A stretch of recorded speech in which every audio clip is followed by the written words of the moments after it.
नमस्कार, आप देख रहे हैं जनतंत्र टीवी। मैं हूं आपके साथ ऋतु भंडारी और शुरुआत एक बड़ी खबर के साथ बुलेटिन की करेंगे, जहां अजीत पवार के घर पर एनसीपी विधायकों की जो बैठक है वो बदस्तूर जारी है। बड़ी खबर, जहां मुंबई में अजीत पवार के घर एनसीपी विधायकों का जमावड़ा लगा हुआ है। बैठक हो रही है। बैठक का नेतृत्व खुद अजीत पवार कर रहे हैं। शरद पवार के इस्तीफे दिए जाने के बाद ये बैठक हो रही है, जिसे बेहद महत्वपूर्ण कई मायनों में माना जा रहा है, क्योंकि महाराष्ट्र की राजनीति में एक बार फिर से उछाल देखने को मिला। शरद पवार के इस्तीफे के बाद बीजेपी का एक बड़ा हमला भी हुआ है। जुबानी हमला क्यों पर पूरी तरह से होता हुआ नजर आ रहा है। बीजेपी की तरफ से कहा कि महाराष्ट्र की राजनीति में जल्द ही बहुत बड़ा बदलाव देखने को मिलेगा। तो बड़ी खबर आपकी टीवी स्क्रीन पर, जहां महाराष्ट्र की राजनीति में किस तरह से सियासी उफान इस दौरान देखने को मिल रहा है, उसकी वानगी महाराष्ट्र में देखी जा रही है, जहां अजीत पवार के घर एनसीपी विधायकों का जमावड़ा लगा है और एक बैठक की जा रही है। बैठक में आगे के लिए चर्चा भी की जा रही है। और इसके साथ ही आपको बता दें कि मुंबई में अजीत पवार के घर एनसीपी विधायकों की बैठक, जिसका नेतृत्व अजीत पवार करते हुए नजर आ रहे हैं। शरद पवार के इस्तीफा दिए जाने के बाद यह बैठक बेहद महत्वपूर्ण मानी जा रही है। और इस बीच बीजेपी का एक बड़ा हमला भी, जहां महाराष्ट्र की राजनीति में जल्द ही एक बड़ा बदलाव देखने को मिलेगा, बीजेपी की तरफ से कहा गया है। और साथ ही आपको बता दें, फोन लाइन पर ज्यादा चर्चा के लिए हमारे साथ आलोक वत्स बीजेपी के प्रवक्ता जुड़ गए हैं। सर, सबसे पहले तो बहुत स्वागत जनतंत्र टीवी में आपका। और देखिए, एनसीपी को एक बड़ा झटका जाहिर तौर पर लगा है, क्योंकि दो गुटों में तो पहले ही एनसीपी बढ़ती हुई नजर आ रही थी। इस बीच अजीत पवार के घर एनसीपी विधायकों का जमावड़ा लगा है, जहां बैठक हो रही है और बीजेपी ने एक बड़ा हमला भी बोला। पहला रिएक्शन आपका। देखिए, शरद पवार जी का एज फैक्टर भी एक मसला है जी, और कुछ बीमारियों से भी वो ग्रसित थे हैं, और एकाएक उनका ये डिसीजन एक बड़े बदलाव की तरफ संकेत दे रहा है। अब उनके दो ही आदमी है जो उनके इस मेंटल को संभाल सकते हैं जी। या तो उनकी बेटी सुप्रिया सुले या उनके भतीजे अजीत पवार।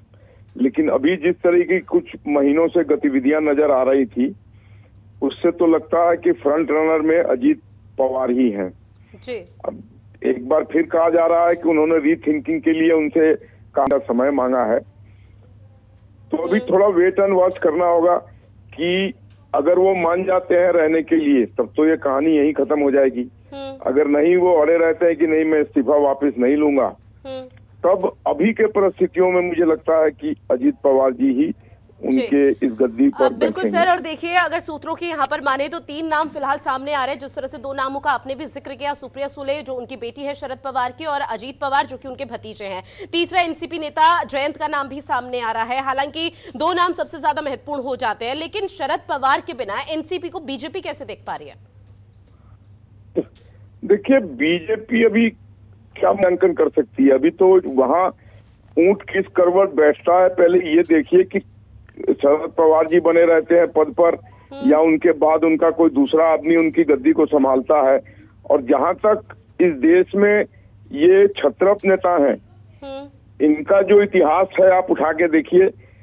उड़ीसा से शुरू कीजिए, बीजू पटनायक के बेटे नवीन पटनायक, बिहार में लालू के बेटे तेजस्वी यादव, उत्तर प्रदेश में मुलायम के बेटे अखिलेश यादव, उसके बाद आगे बढ़िए तो एम के स्टालिन करुणानिधि के बेटे, और आपको आंध्रा रामाराव के वो दामाद हैं नायडू, उन्होंने संभाला।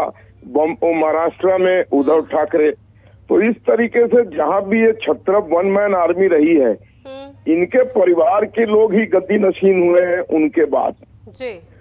तो यहाँ भी जिस तरीके के इंडिकेटर और सीएम का पोस्टर लगाना, ये सब जो पिछले कुछ महीनों में हुआ, ये सब इंडिकेट कर रहा है कि अजीत पवार को ही शायद उनका आशीर्वाद प्राप्त है। लेकिन फिर भी मैं कहूंगा, राजनीति में बहुत कुछ हो सकता है। कौन किधर जा सकता है, कौन कब बिल्कुल, राजनीति में कब क्या हो जाए किसी को इसका एक आभास तक नहीं हो पाता, अंदेशा तक नहीं हो पाता। और जिस तरह से आप लगातार जिक्र कर रहे हैं, तो ऐसे में माना यह जा सकता है कि बीजेपी के नजरिए में अजीत पवार एनसीपी के अध्यक्ष हो सकते हैं। लेकिन इस दौरान बीजेपी का जो जुबानी हमला है वो एक बार फिर से नए सिरे के साथ शुरू हो चुका है, जहां बीजेपी की तरफ से महाराष्ट्र में यह भी कहा गया है कि महाराष्ट्र की राजनीति में जल्द ही बड़ा बदलाव होगा। एक बड़ा बदलाव तो हो चुका है, अब कौन सा बड़ा बदलाव होने की संभावना? बहुत कुछ निर्भर करता है सुप्रीम कोर्ट का ऑर्डर क्या आता है जी। आपको पता है कि सुप्रीम कोर्ट में भी यह मामला लंबित है। हाँ। अगर वहां से विधायकों को डिस्क्वालीफाई कर दिया गया। जी।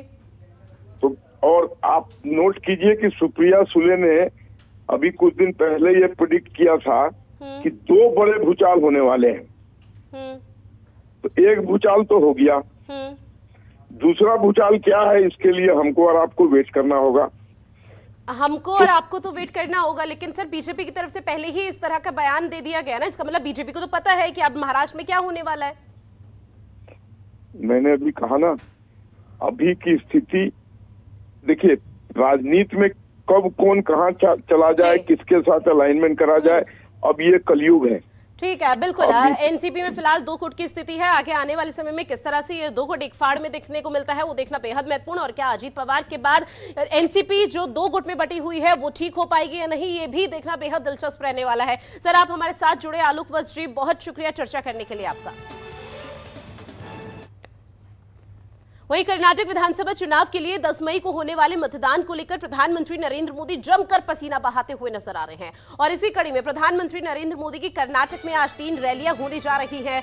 आज दक्षिण कन्नड़ के मुल्की के कोलनाड में एक चुनावी रैली को संबोधित करते हुए पीएम मोदी नजर आएंगे। प्रधानमंत्री नरेंद्र मोदी दक्षिण कन्नड़ और उडुपी जिले के 13 विधानसभा क्षेत्रों में बीजेपी उम्मीदवारों के लिए प्रचार प्रसार करेंगे। कार्यक्रम में सभी बूथों से पार्टी कार्यकर्ता हिस्सा लेंगे। प्रदेश बीजेपी अध्यक्ष सुदर्शन मूड बिद्री ने भी कहा कि पीएम मोदी की जनसभा में उम्मीद है कि लगभग 2.5 लाख लोग हिस्सा ले सकते हैं। तो बड़ी खबर, कर्नाटक में 10 मई को वोट डाले जाने हैं, लेकिन उससे पहले प्रचार प्रसार का दौर चल रहा है। जो तमाम स्टार प्रचारक हैं वो लगातार कर्नाटक पहुंचते हुए नजर आ रहे हैं और ऐसे में सबसे बड़े दिग्गज बीजेपी के यानी प्रधानमंत्री नरेंद्र मोदी खुद कर्नाटक दौरे पर है। और बेहद महत्वपूर्ण ये दौरा है क्योंकि कर्नाटक में इससे पहले भी पीएम मोदी का आगमन हो चुका है, रोड शो बकायदा हो चुका है और आज एक बार फिर से पीएम मोदी 3 जगहों का दौरा करते हुए नजर आएंगे। बीजेपी प्रत्याशी के पक्ष में वोट की अपील की जाएगी और तमाम जो जन कल्याणकारी योजनाएं केंद्र और राज्य सरकार की तरफ से संचालित की जा रही है उसका बखान करते हुए भी मंच से प्रधानमंत्री नरेंद्र मोदी नजर आने वाले हैं।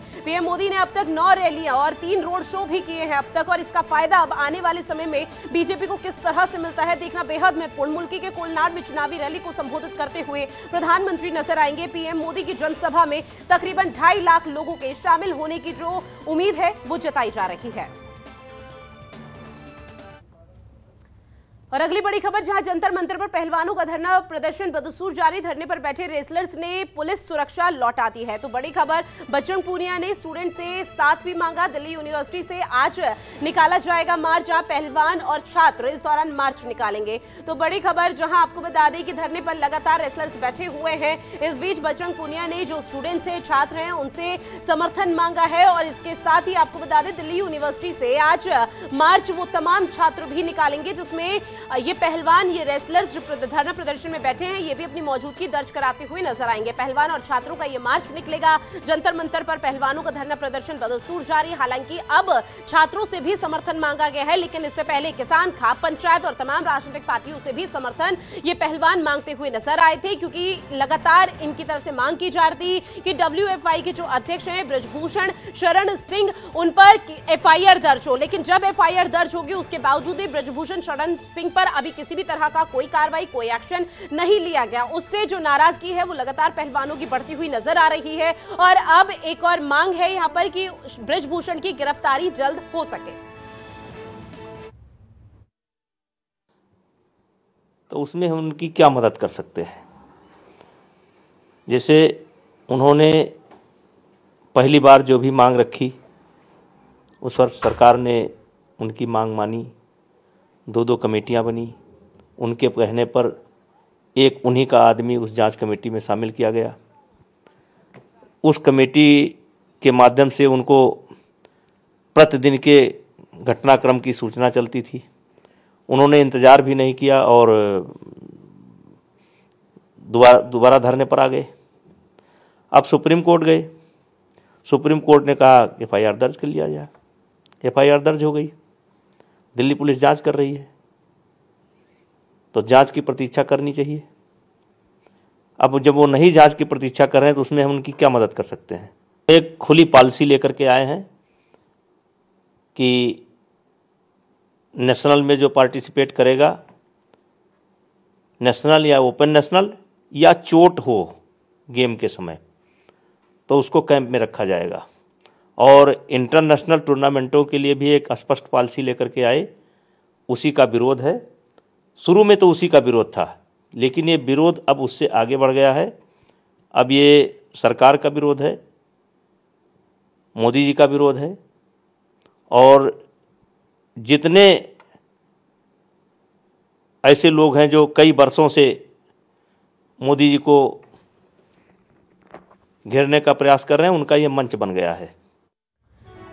तो पहलवानों का प्रदर्शन लगातार जारी। पहलवान और छात्र इस दौरान मार्च निकालते हुए आज नजर आने वाले हैं। जंतर मंतर पर लगातार पहलवानों का जो अखाड़ा है उसका दायरा भी अब बढ़ता हुआ नजर आ रहा है। पहले खाप पंचायतों का समर्थन, फिर किसानों का समर्थन और हरियाणा से, और इस बीच राजनीतिक पार्टियों का भी समर्थन मिलता हुआ नजर आया। जिसके बाद आपको बता दें, राजनीतिक पार्टियों का जब समर्थन मिला तो कहीं ना कहीं तमाम राजनीतिक पार्टी जो उस दौरान अपना समर्थन देती हुई नजर आ रही थी, वो राजनीतिक रोटियां भी सेकती हुई नजर आई। जिसके बाद पहलवानों की तरफ से बिना नाम लिए एक बड़ा निशाना साधा गया कि कुछ राजनीतिक दल यहां पहुंच तो रहे हैं लेकिन अपनी राजनीतिक रोटियां सेक रहे हैं, और इस जो प्रदर्शन चल रहा है उसे किसी भी तरह से राजनीति से प्रेरित नहीं होने दिया जाएगा। इसके साथ ही अब स्टूडेंट से भी यहां पर प्रदर्शन जो समर्थन है वो मांगते हुए पहलवान नजर आए हैं। खबर पर ज्यादा जानकारी के साथ संवाददाता भावना सिसोदिया हमारे साथ लाइव बनी हुई है। भावना, जंतर मंतर पर पहलवानों का धरना प्रदर्शन लगातार जारी है और इस बीच जो दायरा है समर्थन देने का वो अब बढ़ता हुआ नजर आ रहा है, जहां इस जद में अब कहीं ना कहीं स्टूडेंट्स भी नजर आने वाले हैं। जी, मैं आपको बता दूं कि जो प्रदर्शन है वो लगातार जारी है। इन लोगों की लगातार बृजभूषण शरण सिंह को गिरफ्तार करने की मांग को लेकर अब ये लोग यहाँ पर बैठे हुए हैं, और इसी को लेकर जहाँ पहले इस धरना प्रदर्शन के मंच से राजनीतिक पार्टियों को आमंत्रण किया गया था, वहीं अब जो छात्र संघ हैं उनको आमंत्रित किया जा रहा है, जिसको लेकर आज दिल्ली यूनिवर्सिटी के तमाम छात्र जो हैं वो यहाँ पर पहुँचने वाले हैं और साथ ही साथ वो यहाँ पर मार्च भी निकालने वाले हैं, जिसमें जो पहलवान हैं वो भी खुद इस मार्च में मौजूद रहने की ये भी आशंका जताई जा रही है। तो पूरा जो माहौल है उसको देखकर ये ज़रूर अंदाज़ा लगाया जा सकता है जिस तरीके से महिलाओं के साथ, इन बच्चियों के साथ जो यौन शोषण हुआ है वो आवाज़ पूरे देश भर में, पूरी दिल्ली में बहुत ही अच्छे से उठ रही है, लेकिन अभी किसी तरीके की कोई कार्रवाई नहीं हो रही है। महज बस FIR दर्ज हुई है, लेकिन इन लोगों की मांग है कि बृजभूषण शरण सिंह को गिरफ्तार किया जाए। साथ ही साथ मैं आपको बता दूं कि आज आम आदमी पार्टी के कैबिनेट मिनिस्टर गोपाल राय भी इन लोगों जो पहलवान बैठे हुए हैं जंतर मंतर पर उनके समर्थन में पहुँचने वाले हैं, और साथ ही साथ गोपाल राय के साथ 360 गाँव के जो लोग हैं वो भी इस धरना प्रदर्शन में उनका बिल्कुल भावना, सीधे तौर पर अंदाजा लगाया जा सकता है जो तस्वीरें पहलवानों के प्रदर्शन को लेकर सामने आ रही है, इस अखाड़े का दायरा जंतर मंतर पर बढ़ता हुआ नजर आ रहा है। लेकिन जो आज स्टूडेंट्स और तमाम ये पहलवान यहाँ पर मार्च निकालेंगे, इसको लेकर क्या जानकारी मिल पा रही है? ये मार्च कहां से कहां तक निकलेगा? जी ऋतु, मैं बता दूं अभी इस चीज़ को साझा नहीं करा गया है कि मार्च कहां से कहां तक निकलेगा, लेकिन DU के जो तमाम छात्र हैं, DU के छात्र के साथ साथ काफ़ी भारी मात्रा में जो छात्र हैं वो जंतर मंतर पहुंचने वाले हैं। अब यही देखने वाली बात होगी कि जो मार्च है ये कहां से कहां तक निकलने वाला है, क्योंकि पहले भी देखा गया था कि जंतर मंतर पर ही पहलवानों ने मार्च निकाला था, कैंडल लाइट मार्च निकाला था। तो अभी ये जानकारी सामने नहीं आ पाई है कि मार्च कहां से कहां तक निकलेगा, लेकिन हाँ ये चीज़ ज़रूर है कि जो छात्र हैं उनकी संख्या काफ़ी तादाद में होने वाली है। साथ इन पहलवानों को काफ़ी भारी मात्रा में छात्रों का सहयोग मिलने वाला है। ऋतु, बिल्कुल भावना, तमाम जानकारी साझा की उसके लिए बहुत शुक्रिया आपका। और एक और बड़ी खबर आपकी टीवी स्क्रीन पर आप तक साझा करेंगे, जहां फिल्म द केरला स्टोरी पर सुप्रीम कोर्ट का एक बड़ा फैसला सामने आया है। सुप्रीम कोर्ट ने फिल्म पर रोक लगाने से फिलहाल मना कर दिया है। तो बड़ी खबर आपकी टीवी स्क्रीन पर, जहां फिल्म द केरला स्टोरी पर सुप्रीम कोर्ट का एक सुप्रीम फैसला, जहां कोर्ट ने इस पूरी फिल्म पर रोक लगाने से मना कर दिया है। सुप्रीम कोर्ट ने फिल्म पर हाई कोर्ट को सुनवाई करने को कहा। इसके साथ ही 5 मई को रिलीज होनी है फिल्म द केरला स्टोरी, जिसको लेकर आपको बता दें पहले ही विवादों में ये फिल्म आती हुई नजर आ रही है। हालांकि जो फिल्म के निर्देशक हैं, प्रोड्यूसर हैं, उनकी तरफ से ये कहा जा रहा है कि फिल्म सच्ची घटना पर आधारित है, लेकिन उससे पहले ही पूरी तरह से फिल्म विवादों में घिर चुकी है। और इसके साथ ही आपको बता दें, ये पूरा मामला जब सुप्रीम कोर्ट पर पहुंचा तो उस दौरान सुप्रीम कोर्ट की तरफ से इस पूरे मामले पर सुनवाई की गई। एक यहाँ पर महत्वपूर्ण फैसला आया जहां सुप्रीम कोर्ट ने इस फिल्म पर रोक लगाने से फिलहाल मना कर दिया है। साथ ही सुप्रीम कोर्ट ने फिल्म पर हाई कोर्ट को सुनवाई करने को कहा है। 5 मई को यह फिल्म रिलीज होने वाली है और आगे आने वाले समय में किस तरह से ये पूरी फिल्म यहाँ पर सामने आती है, जो विवादों में घिरी हुई है और जो सवाल यहाँ पर उठ रहे हैं उनके जवाब ये फिल्म 5 मई को किस तरह से देती हुई नजर आएगी, देखना बेहद महत्वपूर्ण रहने वाला है। बड़ी खबर आपकी टीवी स्क्रीन पर, जहां फिल्म द केरला 5 मई को रिलीज होने वाली है, लेकिन 5 मई से पहले ही पूरी तरह से विवादों में आ चुकी है फिल्म। अब द केरला स्टोरी पर सुप्रीम कोर्ट का भी एक बड़ा फैसला और सुप्रीम कोर्ट ने फिल्म पर रोक लगाने से फिलहाल मना कर दिया है।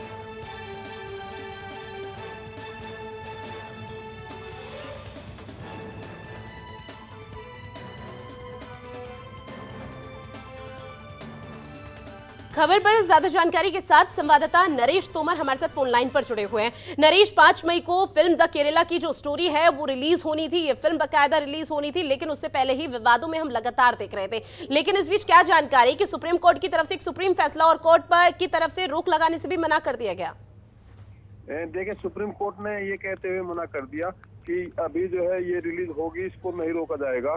साथ ही हम आपको बता कि जो हिंदुस्तान की महिलाएं बाहर विदेश में खासतौर से अरब कंट्री में काम करने जाती है, उनके साथ में किस तरह का भेदभाव किया जाता है और किस तरह उनके साथ में दुराचार किया जाता है, वो सब इस पिक्चर में देखने को ट्रेलर में। हाँ, इसी को देखते हुए जो मुस्लिम आयोग के मुस्लिम लोग हैं वो जो है कुछ सुप्रीम कोर्ट गए थे, जिस कारण जो है उन्होंने कहा था इस स्टोरी पे रोक लगा देनी चाहिए, इसमें कहीं न कहीं मुस्लिम धर्म का बिल्कुल नरेश। और इस बीच जो प्रोड्यूसर डायरेक्टर हैं उनकी तरफ से ये कहा जा रहा है ये सच्ची घटना पर आधारित है, जो केरला में घटनाएं घटित हुई है उस पर आधारित ये फिल्म है जिसको हर किसी के सामने आना चाहिए। लेकिन उससे पहले ही विवादों में ये फिल्म पूरी तरह से आ चुकी है। अब चूंकि सुप्रीम कोर्ट का सुप्रीम फैसला तो आ चुका है, लेकिन हाईकोर्ट का क्या रुख रह सकता है, इसको लेकर कोई संभावना जताई जा रही है? अभी जो मुस्लिम लीग के लोग हैं ये दोबारा जो है हाई कोर्ट जाने की बात कह रहे हैं इसमें कहीं न कहीं मुस्लिम तुष्टीकरण का काम किया जा रहा है और मुस्लिम समुदाय को कहीं न कहीं अनादर किया जा रहा है। इसको देखते हुए इस फिल्म पे रोक लगनी चाहिए, लेकिन अभी नहीं लगता क्योंकि सुप्रीम कोर्ट का फैसला आ गया है कि इसमें रोक लगे। बिल्कुल नरेश, तमाम जानकारी साझा की उसके लिए बहुत शुक्रिया आपका। और बात करेंगे अब कर्नाटक की, जहां कर्नाटक में कांग्रेस ने घोषणा पत्र अपना जारी किया। पत्र को लेकर दिल्ली में भी अब पूरी तरह से राजनीति गर्मा चुकी है। कांग्रेस के घोषणा पत्र के खिलाफ कांग्रेस का अब प्रदर्शन देखने को मिलेगा, माफ कीजिएगा, बजरंग दल का प्रदर्शन देखने को मिलेगा। बजरंग दल आज कांग्रेस मुख्यालय पर प्रदर्शन करेगा। घोषणा पत्र में बजरंग दल को बैन करने की बात की गई है, जहां कांग्रेस के घोषणा पत्र के खिलाफ बजरंग दल का प्रदर्शन। कर्नाटक में भी जगह जगह बजरंग दल का प्रदर्शन। कांग्रेस के बजरंग दल पर बैन लगाने के वादे पर बजरंग दल ने विरोध अब तेज कर दिया है। तो बड़ी खबर जो है, इसी विरोध के तहत बजरंग दल आज दिल्ली में विरोध प्रदर्शन करेगा। साथ ही कर्नाटक में भी जगह जगह बजरंग दल से जुड़े जो तमाम लोग हैं वो कांग्रेस के खिलाफ विरोध प्रदर्शन करते हुए नजर आने वाले हैं। इस दौरान हनुमान चालीसा का पाठ भी बजरंग दल के कार्यकर्ताओं की तरफ से किया जाएगा। इन विरोध प्रदर्शनों में बड़ी संख्या में बजरंग दल कार्यकर्ता और समर्थकों के शामिल होने का अनुमान भी लगातार जताया जा रहा है। तो कांग्रेस ने घोषणा पत्र अपना जारी कर दिया है। कर्नाटक विधानसभा चुनाव के लिए 224 सीटों पर चुनाव होना है 10 मई को, उसको लेकर लगातार तमाम राजनीतिक पार्टियों की तरफ से तैयारी की जा रही है। और जो मैनिफेस्टो इस दौरान कांग्रेस की तरफ से जारी किया गया उसमें बकायदा ये चीज भी मेंशन की गई है कि पीएफआई के साथ साथ बजरंग दल को भी बैन किया जाएगा अगर कर्नाटक में कांग्रेस की सरकार आती है। उसके बाद ये पूरे तरह से जो मामला है हाईलाइट होता हुआ नजर आया और अब बजरंग दल के जो तमाम कार्यकर्ता समर्थक है उनमें खासा आक्रोश देखने को मिल रहा है, जिसके चलते अब प्रदर्शन करते हुए नजर आएंगे। खबर पर ज्यादा जानकारी के साथ संवाददाता मोहम्मद आसिफ हमारे साथ लाइव जुड़े हुए हैं। मोहम्मद आसिफ, चूंकि देखिए कर्नाटक में कांग्रेस की तरफ से जो मैनिफेस्टो जारी किया गया जहां पीएफआई के साथ साथ बजरंग दल को बैन करने की बात की गई, अब ये पूरी जो चिंगारी है राष्ट्रीय राजधानी दिल्ली में भी नजर आ रही है।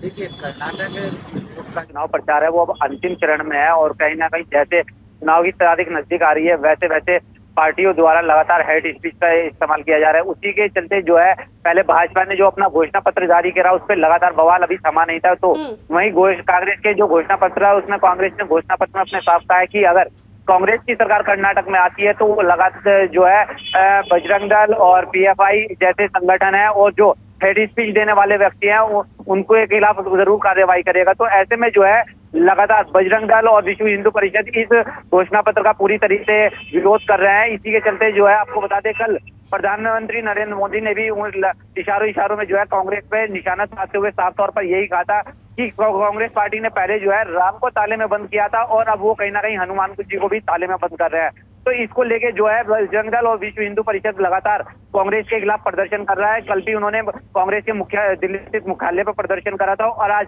दिल्ली और कर्नाटक में जो कांग्रेस का मुख्य हेड ऑफिस है उस पर उनका प्रदर्शन करना है, क्योंकि उन्होंने साफ तौर पे क्या है कि कांग्रेस पार्टी अगर अपनी घोषणा पर से इस जो वादा किया गया उसको वापस नहीं लेती तो लगातार जो है बजरंग दल जो है उनके मुख्यालय पे लगातार प्रदर्शन करेगा। बिल्कुल, देखिए बीजेपी और कांग्रेस के बीच में जो यहाँ पर घमासान छिड़ा हुआ है एक दूसरे पर लांछन लगाने का, वो तो बदस्तूर जारी है, लेकिन इस बीच बजरंग दल का क्या कहना है जब कांग्रेस की तरफ से ये मैनिफेस्टो जारी किया गया? देखिए, कांग्रेस पार्टी की तरफ से अभी किसी भी तरह की कोई प्रतिक्रिया नहीं आई है, क्योंकि भारतीय जनता पार्टी जो है इस पूरे मामले को लेके अब कहीं ना कहीं कांग्रेस के ऊपर हमलावर होती हुई नजर आ रही है। इसी के चलते जो है कल भी बजरंग दल के और हिंदू परिषद के जो कार्यकर्ता थे उन्होंने वहां पर जमकर प्रदर्शन करा और आज भी जो है लगातार वहां पे जो बजरंग दल के कार्यकर्ता है वो पहुंचना शुरू हो चुके हैं। इसी के चलते वहां पर जो सुरक्षा व्यवस्था है दिल्ली पुलिस ने अलर्ट की हुई है।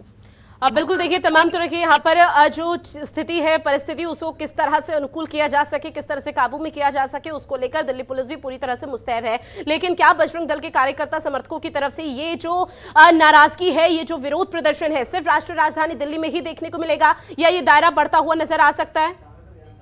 देखिए, जिस तरीके से कांग्रेस ने अपने मैनिफेस्टो में बजरंग दल का और वहाँ पे जो है पीएफआई का जिक्र करा है, उसको लेके जो है बजरंग दल की देश भर की जो इकाइयां हैं वो अब जगह जगह वो अपना प्रदर्शन करती हुई नजर आएगी, क्योंकि खासतौर पे जो कर्नाटक में जो चुनाव है उसको लेके कर्नाटक की जो इकाई है वहां पर प्रदर्शन करेगी और उसी के चलते जो है कहीं ना कहीं जो दिल्ली की राजनीति है वो भी गर्माती हुई नजर आ रही है। इसी के चलते जो है बजरंग दल के कार्यकर्ताओं ने साफ तौर पर कह दिया जब तक कांग्रेस पार्टी इस अपने घोषणा पत्र से ये वादा नहीं हटाती है तब तक लगातार उनका प्रदर्शन जारी रहेगा। बिल्कुल, अब चूंकि बजरंग दल का जो धरना प्रदर्शन है, जो नाराजगी है, वो अब जमीनी स्तर पर भी नजर आ रही है। किस तरह से धरना प्रदर्शन आगे जारी रखा जाएगा वो देखना बेहद महत्वपूर्ण। तमाम जानकारी मोहम्मद आसिफ साझा की, उसके लिए शुक्रिया। और अब बात दिल्ली एनसीआर की, जहां दिल्ली एनसीआर में गैंगस्टर के खिलाफ पुलिस की जो कार्रवाई है वो ताबड़तोड़ हो रही है। बड़ी खबर, एनआईए की तर्ज पर द्वारका डिस्ट्रिक्ट पुलिस ने अभियान इस दौरान छेड़ दिया है। दिल्ली हरियाणा में 300 पुलिसकर्मियों ने 23 जगहों पर छापेमारी कार्रवाई को अंजाम दिया है। छापेमारी कुख्यात गैंगस्टर नंदू के गैंग के ठिकानों पर छापेमार कार्रवाई की गई, जहां पुलिस ने छापेमारी के दौरान हथियार और कैश भी बरामद किया।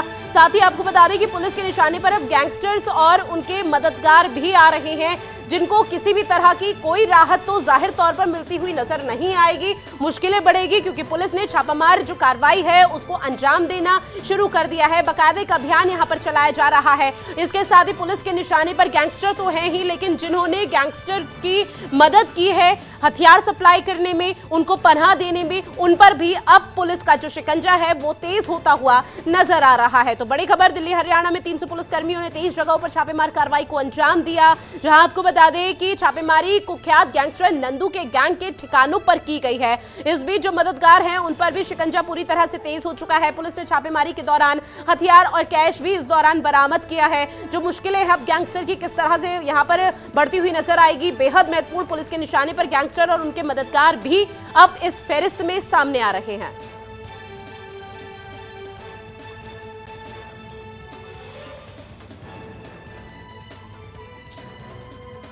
तो दिल्ली हरियाणा में 300 पुलिसकर्मियों ने 23 जगहों पर छापेमार कार्रवाई को अंजाम दिया और बदस्तूर ये अभियान अभी भी यहां इस तरह से पुलिस प्रशासन का जारी है। छापेमारी कुख्यात गैंगस्टर नंदू के गैंग के ठिकानों पर की गई है। ठिकाने लगातार खंगालती हुई पुलिस नजर आ रही है, जिसके बाद छापेमार कार्रवाई को वो अंजाम दे सके ताकि कोई पुख्ता सबूत इस दौरान गैंगस्टर के अगेंस्ट मिल पाए।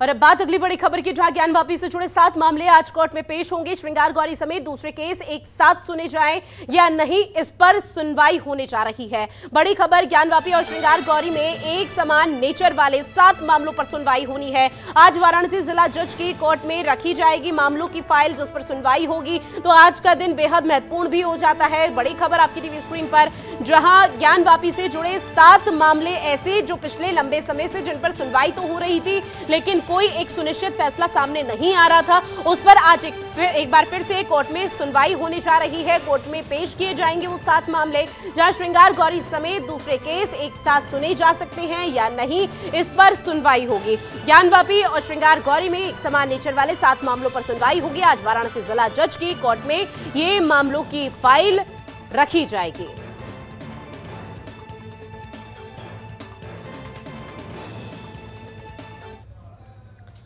और इन्हीं तमाम खबरों के साथ इस बुलेटिन में फिलहाल के लिए इतना ही। देश और दुनिया की बड़ी खबरों को देखने के लिए आप बने रहिए जनतंत्र टीवी के साथ। नमस्कार।